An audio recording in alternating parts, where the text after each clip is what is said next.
अस्सलाम वालेकुम दोस्तों, हमारा आज का टॉपिक है बर्ड्स की स्टोरी, यानी बर्ड्स के बारे में हम थोड़ी सी बात करेंगे। क्या अल्फाज तासीर रखते हैं, उनकी अपनी जगह पर एक अहमियत होती है।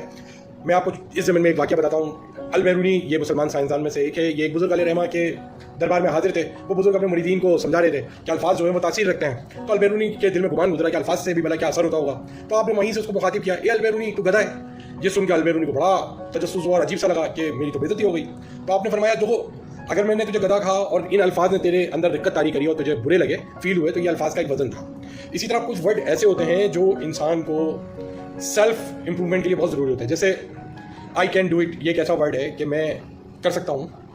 ये सेल्फ मोटिवेशन के लिए जुमला है। जब आप कोई काम करने जा रहे हो, किसी काम को आपने शुरू करने का इरादा कर दिया कि हाँ भाई ये काम है, अब आप उसकी देर लंबाई को नहीं देखें, उसकी ऊंचाई को नहीं देखें, उसकी मुश्किल को ना देखें, और अब आप अपने अंदर ये गुमान करें, आई कैन डू इट, मैं कर सकता हूँ।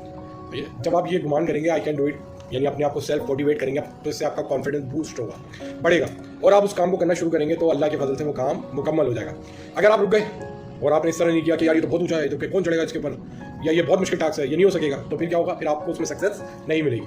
तो सेल्फ इंप्रूवमेंट के लिए, सेल्फ मोटिवेशन के लिए जो बेहतरीन जुमला है वो है I can do it, you can do it. जब भी आपको अपने अंदर कॉन्फिडेंस पैदा करना हो, शीशे के सामने खड़े हो जाएं या अपने दिल में ही गुमान करें, आई कैन डू इट, मैं कर सकता हूँ, मेरे अंदर ये एबिलिटी मौजूद है, मैं कोशिश कर सकता हूँ, तो इंशाअल्लाह सवजल आप कामयाबी की तरफ बढ़ेंगे और कामयाबी को हासिल करेंगे।